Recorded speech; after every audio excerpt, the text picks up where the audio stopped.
So today, let's talk about African mother. It's a really fun story of me and my mom. Boom. African mom wana uwezo wa kuwa wamechoka na wakawa hawajachoka at the same time. Do you believe that? I'm not tripping. What I'm gonna say, nachoenda kukusimulia, I know it's gonna sound weird or stuff or funny, lakini it's true. It's a true story nakwambia. It's the truth. I'm not tripping. I'm not doing this for content. Yo chat, you gonna tell me kama hii nyemo wewe mwako wapata au haijawahi kuwapata. Mimi mama yangu alikuwa na uwezo wangu.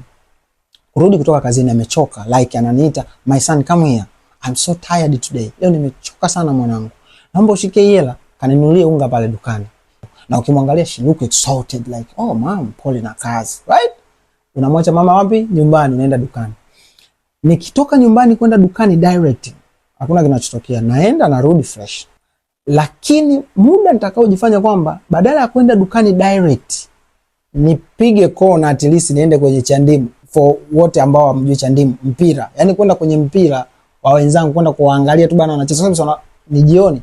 Nikibadilisha mawazo tu ya kwenda huko kwenye mpira, utasikia tu nyuma, wewe Ernest nakuona unaenda, nimekuagiza dukani. Mom, I just left you at home. You told me you tired. Umechoka, you exhausted. You've been working all day. What the fuck are you doing here? She sent me direct like, what the fuck are you doing? Oh, she gonna kill me by saying that. But I'm just thinking like, what the hell? Mom. Yani mimi nikipiga kona tu nisiende dukani moja kwa moja, utasikia tu, utamwona tu yuko nyuma yangu. Wewe nimekuagiza wapi? Mama, nimekuacha nyumbani, umesoma umechoka. What are you doing here? What the hell are you doing here? Ndio maana nakwambia ana uwezo kukwambia umechoka lakini hajachoka at the same time. Wewe unakuja kufanya nini sehemu ambayo mimi umeniagiza niende ukiwa wewe umechoka?